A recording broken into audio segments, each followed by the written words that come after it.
Hello, everyone. I'm Arshi Yasin, co-founder of The Bridge. We have Mr. Ravneet Gill with us, who is the founder of New Horizons Alliance, and they are here to come up with a new angle, with a new twist to the Indian sports, education space.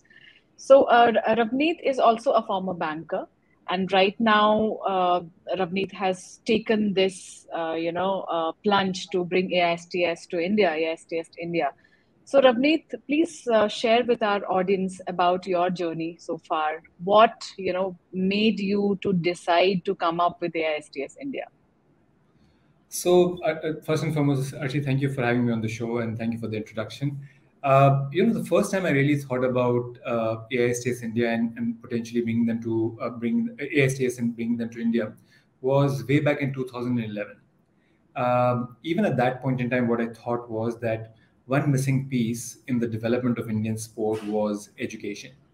So I think what needs to be recognized at the end of the day is that if India has to have sporting excellence and on an abiding basis, and many Neeraj Chopras coming out of this country, I think it needs an entire ecosystem to get energized. So whether that is infrastructure, whether it's facility management, whether it's nutrition, whether it's obviously the coaching, development of talent, sports science, sports technology, I think many of these issues need to get stitched up.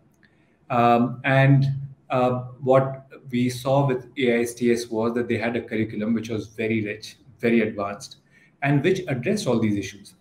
And the whole focus of the education that AISTS provides as the preeminent sports education institute in the world is to develop the leaders of Indian sport. And the fact of the matter is that unless the leaders of Indian sport are absolutely world class, our athletes will not be world class. So the background really was in terms of being able to bring a quality education like that into this country, so that it could help India leapfrog in terms of the hierarchy as far as global sport is concerned. The second thing, which was also important from our perspective, was millions of kids play, and eventually one of them goes on to play for India or play for the state. What happens to the rest of them? So if you're somebody who's even gone to play for the state, the chances are that you devoted your entire life playing that sport, putting in hours and hours of practice every single day, and the chances are that then your academics have suffered. How do you ensure that you provide them with a safety net so that even if they don't reach the pinnacle of their chosen discipline, they still have the ability to convert their passion into profession and get gainfully employed within the world of sport? So those are the two real motivations. And now that we've been at it for a while, and our first batch kicked off on the 17th of January, I don't think we could have done any better than this. Yeah, yeah.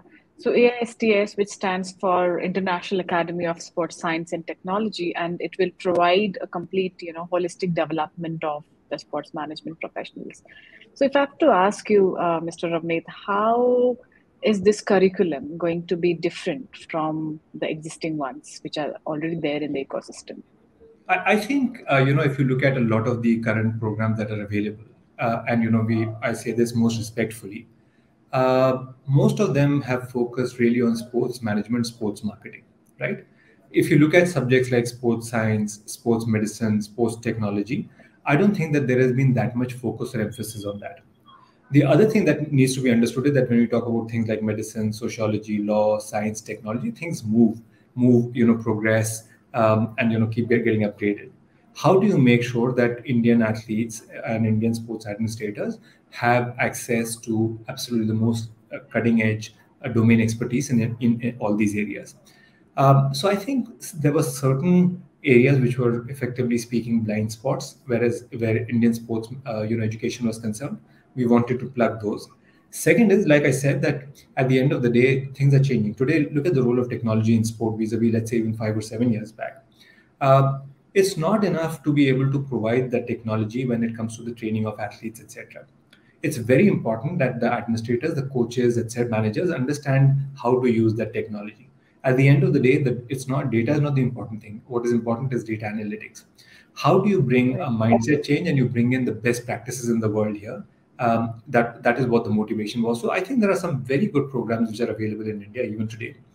Our job was to be able to take it a notch higher and bring the very best of the best that the world has to offer.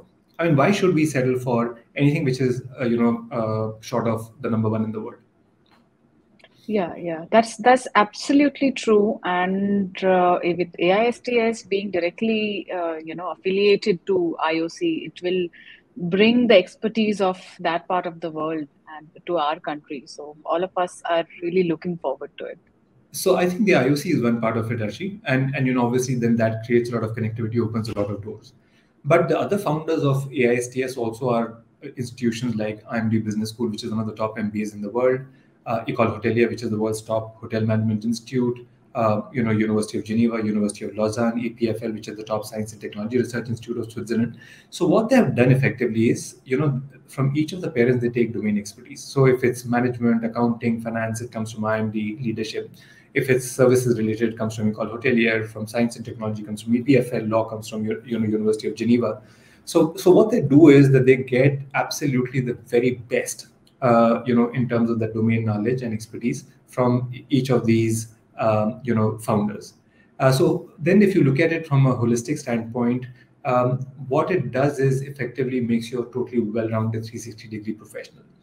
Having done this program, you can go run a league, a franchise, an association, a federation, even a company, because you have oversight, on every single function that typically goes into defining a company. Yeah, yeah.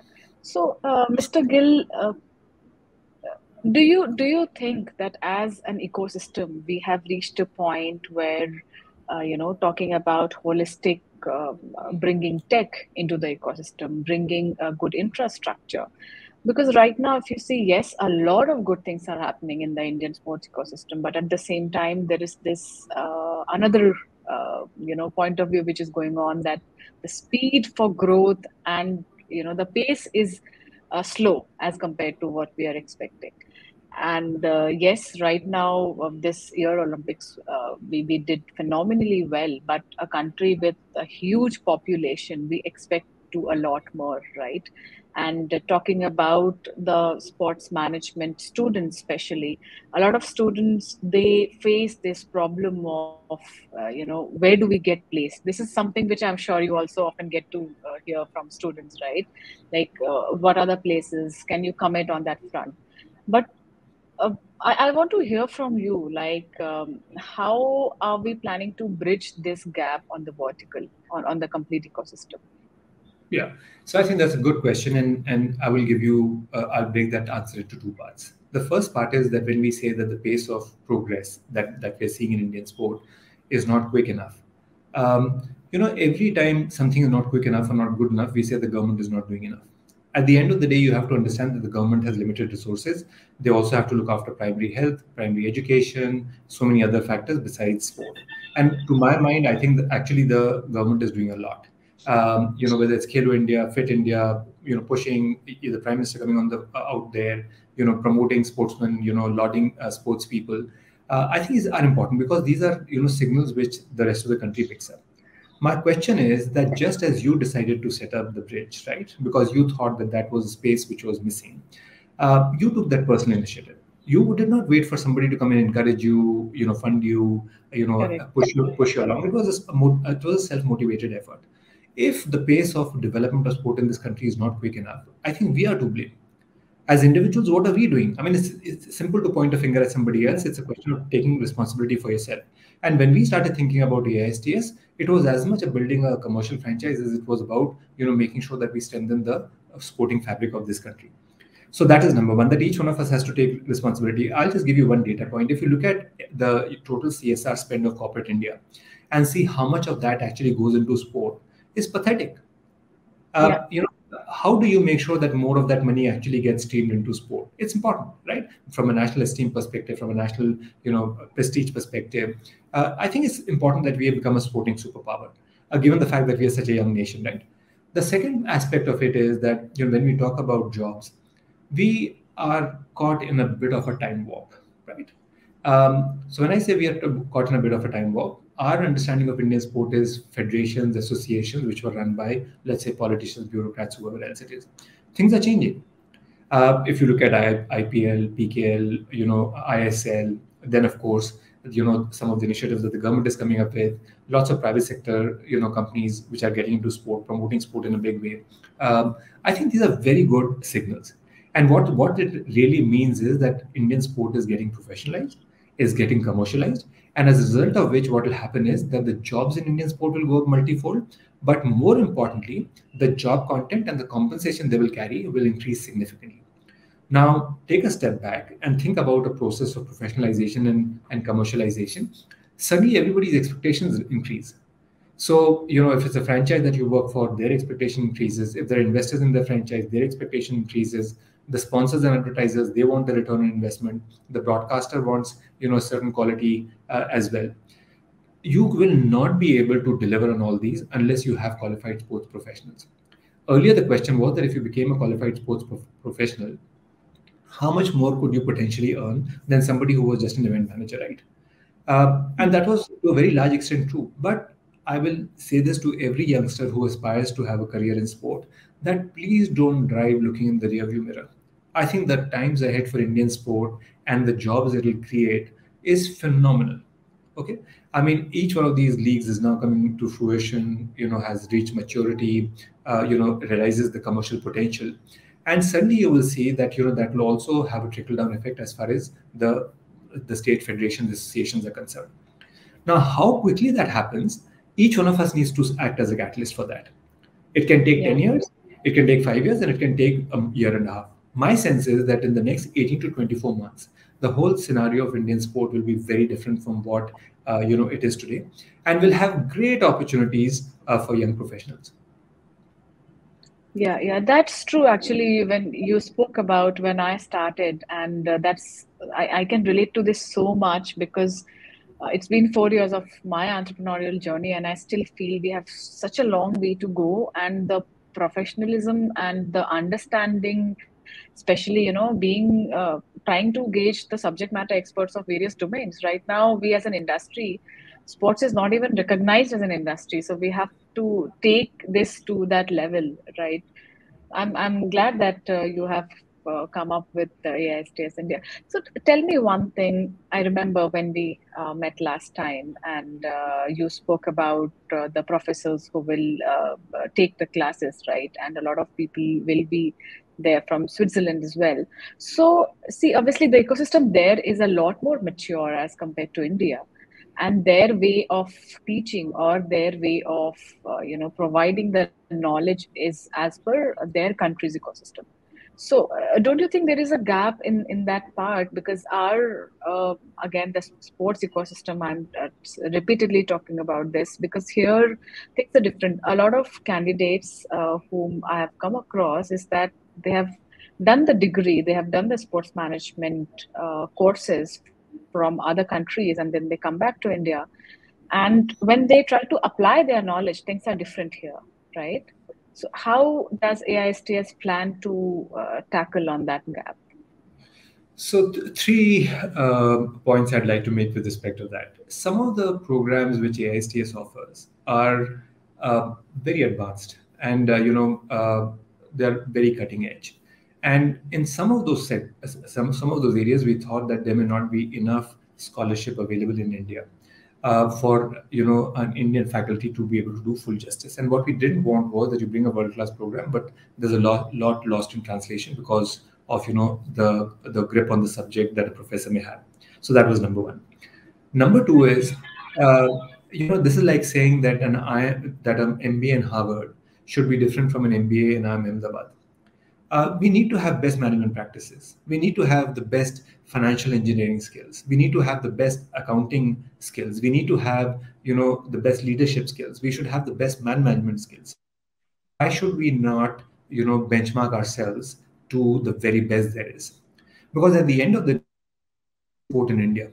You play sport globally. And what we would want to do is to see India winning a lot more Olympics in the medals. A lot more medals in Olympics, or a lot more and do a lot better in international competition. Which means that you are then competing with the best athletes everywhere else, in the world. The only way that can happen is if you're exposed to the best management practices, if you're exposed to the best of sports medicine, sports science, sports technology, and so on and so forth. So the fact of the matter is that in India, a Neeraj Chopra comes because he's incredibly talented and overcomes many of the deficiencies that may exist within the Indian system in his training and his coaching. And that's why you bring in foreign coaches. So when you bring in a foreign coach for the Indian hockey team, or you bring in a foreign coach for the Indian cricket team, or you bring in a foreign coach for Indian boxing or athletics, the same logic applies. That wouldn't an Indian Yeah. coach or an Indian thing? No, it's not that. That's not true. Because when you are bowling, what helps you bowl at 147 or 150 kilometers is the same for a Brett Lee as it is for a Jasprit Bumrah. It doesn't matter, right? If you're a boxer, Yeah. the technique is what it is. If you're a runner, the technique is what it is. So we wanted that, absolutely the best of the best come and, provide that knowledge simply because these people have had so much research background. So in education, sometimes we, underestimate the value of research. The beauty of the professors of AISTS is the research background, the research papers that they have done. The third part is that we were mindful of the fact that, culturally what was happening there vis-a-vis what's happening in this country is different. And we spent nearly 6 months harmonizing that to make sure that whatever was taught here, people could identify with it. So while you aspire to be the best of the best in the world, you must have certain elements in there, certain handles there which you can grip because they're familiar to you. So we actually spent a lot of time and a lot of money, let me tell you, trying to harmonize that, to Indian conditions. So we did pay enough attention to that. Yeah, yeah. See, because why I'm telling you all of these is in my experience of the previous 4 years, these are the real life challenges which I have come across, right? Yes. So I'm really looking forward to how, AISTS is planning to bridge this gap and create professionals which will take our ecosystem to another level. So this Yeah. is something. Uh, Mr. Gill, if you can share with our audience, especially, and a huge fraction of our audience will be the aspiring sports professionals. So, just throw some light on how the curriculum shapes up. What are the, types of classes, or what are the various domains which will be your focus areas, at least for the first year? Sure. So again, I think there are two aspects to the whole job situation. So one is an entry level that you get a job. Then the second is that you know how successful, how gratifying, how fulfilling your career is, and we try and address both those issues. So I'll give you a small example. That if suppose you joined, let's say, a Mumbai Indians, right, or a Delhi Capitals, or any one of the franchises, or let's say Haryana Steelers, and you were somebody who looked at sponsorships, right? And you keep getting better and better, and you also develop good relationships with advertisers, with broadcasters, with sponsors. How long can you continue to do that job? So the question is that one day you will go to the management and say, I would now like to do something else. And people will say that, look, we'd love to give you that opportunity, but you don't have a qualification. Whereas the person who's doing the job already is qualified for that, right? So what we want to ensure is that not just that our students get jobs, but that the students have a very long uninterrupted career. There are no glass ceilings. So this program has sports management, it has sports marketing, it has sports science, it has sports technology, it has sports medicine, sports law, sports sociology. So every single aspect that goes into the functioning of a really top quality sports institution, association, federation, franchise is covered. So it should never happen that Arshi becomes middle management, and then when she has broader aspirations of running another function or having horizontal responsibility, somebody comes and says, Arshi, we love you. I think you're a great professional. You really work hard, but you don't have the skills, right? Yeah, So yeah, we want to build very versatile skills. And at the end of 1 year, when you've done the postgraduate certificate program, you actually will have the skill sets and the tools to be able to manage any institution that you work for. So the whole intention here is to provide you a 360-degree education. So people ask me that, look, we don't have a background in science, right? So when you talk about sports science, will we be able to understand it? Somebody will say we don't have an understanding in technology. So when you talk about sports technology, will we be able to understand it? So the beauty of this program is that each one of these elements are from the pristine elements of these various disciplines, but are distilled through the lens of sport. So that if you are somebody who's been a sports person or is passionate about sport, or me, then we can understand that. And more importantly, we know how to apply it. Because at the end of the day, the value of an education is its applicability. You don't want to sit in an ivory tower at 30,000 feet, right? You want to be Yeah. able to apply it in day-to-day functioning of that, whichever is the employer that you work for. So the whole program, and this is one message I would want to reinforce for the youngsters who are looking for a career in sport, that we don't only aspire to ensure that you get a job. What we want to do is to make sure that you are able to have a very long uninterrupted career, simply because you have such broad skill sets that they will find application across the organization. Yeah, that's so true because again, I have seen this, and this has been my observation that generally career in sports comes with a lot of passion, but again, passion is alone is not enough for any candidate to take it to the pinnacle of the career. So that is definitely there. So before we move forward to the next part of our conversation, I want to ask you, what is the eligibility criteria for anyone who wants to be a part of this program? So there are two programs effectively on offer. One is a 12-month postgraduate certificate program. So the eligibility criteria for that is 15 years of education, given the fact this is a postgraduate program. And second is that, preferably 1 year of experience. And that 1 year of experience could be in sport, it could be in something else, it doesn't really matter. So that is, and then the second program is a 45-day executive education program, which is geared more towards people who are middle and senior managers. It could be in corporate India, it could be in any of the sporting, in the sporting world, who now feel that they want to broad base their skills, strengthen their, foundations, educational foundations, and then can help break out of a glass ceiling if they feel that, their further career progression may face certain challenges. So these are the two programs, and the eligibility criteria for the second one is, of course, the 15-year education still applies given it's a postgraduate program, but let's say between 5 to 7 years of work experience. So the program is tailored in such a fashion that somebody who's worked for that period of time is likely to benefit more from it than others. So let me ask you a question at this stage, Arshit. The fact is that in your previous role, you found that there was a lacuna with respect to sport, and you wanted something which was dedicated to sport, which your previous employer found maybe a bit of a challenge, and so you decided to strike out on your own, right? What has And now it's been a 4 year journey. Why don't you walk me and our audience through that 4 year journey in terms of how have you seen the sports scene change in India during this period? Yeah, definitely. And there has been so many learnings in this journey. And again, for someone like me, and I'm sure a lot of people reach out to me as well that they want to start something in the sports ecosystem, and they don't know where to start. And then there is another segment of people who have started and they have reached to a certain point, but then they are facing difficulty on how do we shift gear in terms of growth, how do we scale up, how do we expand, and these are the very practical challenges which all of us are facing.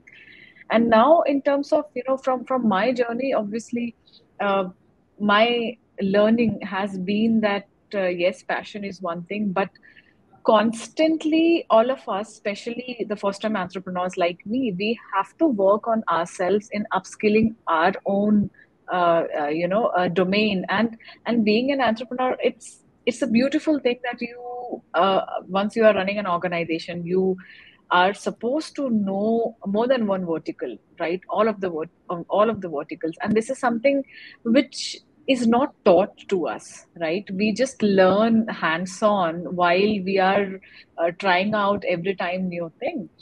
And personally, if probably some organization like AISTS India or something would have been, then I would have thought of taking it. And I asked you in the previous questions itself that how can we solve this? A lot of people, even in my team, because sports is new, sports ecosystem and doing something, and we are in the digital business, it's very dynamic. It's different from the conventional ways of creating content, and a lot of especially youngsters come up with a lot of passion. And yes, passion is definitely needed, but that passion needs to have the coating of majority and Yes. certain pragmatic approach which is lacking. So this has been my observation, and obviously I'm working on it. I'm even in my team, a lot of people are there.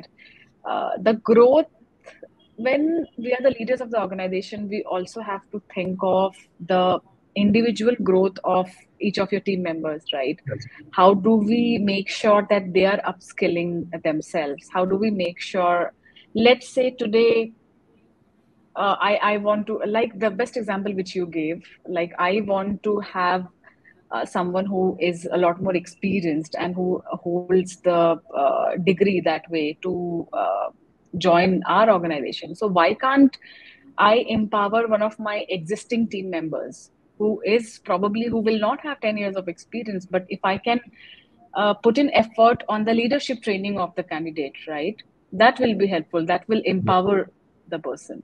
Yeah. Yes. No, I totally agree. And again, I think yesterday we had a webinar in the evening, and we had some very diverse people. So we had Mr. Amrit Mathur, who's seen the world, Commonwealth Games, Sports Authority of India, Railways, Indian cricket team, IPL. He's done their works. We had Dheeraj Malhotra, who's the general manager, the game development for BCCI, and we had Ashwin Krishnan, who is the head of Oakley in India. And they made exactly the same point that the jobs in Indian sport will get better. There will be many more jobs in Indian sport. Indian sport will become better paying. From a job content perspective, it will become richer. But that will come with a price tag, which is a qualification. Yeah. So you may be deeply passionate about sport, but that in itself will not ensure employability and success. With that passion, you will need to bring professional educational skills, because that's not the expectation. Every stakeholder has a certain expectation with regard to what they want by way of delivery. And if you cannot deliver that, then I think you will struggle to make a mark, whichever sports vertical that you're working in. So I just feel that a lot of the sporting ventures in this country, which did not really take off despite being run by very good people and by people who were very qualified, was because it was run only on the basis of passion. Whereas what you need to do is you need to be able to intellectualize that passion as well. Otherwise, it remains a hobby in my mind. So I think the point that you made, that you need a coating of maturity, coating of professional competence, and training and qualification, I think becomes very important. And if you're willing to do those hard yards, I think the future is very bright. Yeah. So let's, Mr. Gill, let's move to, so New Horizons Alliance, you have the second vertical of business, which is into esports. Yes. So share with our audience about that Yes. vertical. So the most interesting thing about being in esports is that every day I only talk to 20-year-old, which is really refreshing. They have a completely different worldview, which in many ways also reshapes my own understanding and perspective towards life. So there were a couple of reasons why we thought esports was interesting. One, in my banking career, I saw the role of technology and what technology can deliver. And so I was very clear that post banking, I wanted to do something which was digitally enabled, which you could scale up very quickly. The second is that if you look at what's happened on the back of the pandemic and everything that's happened on the back of digitalization, you will now see increasingly that things will get gamified, education will get gamified, corporate learning and development will get gamified. And then how do you create a segue where youngsters can get grounded in that, get conditioned to that before they start to deal with it in higher education or job wise. And you'll be surprised that in Gen Z, 91% of them they play some video game or the other. Okay, 91%. So to say that it is just a question of screen addiction is not right. There are many elements to it, which is also part of which is the whole competitive element, given the fact that they're youngsters.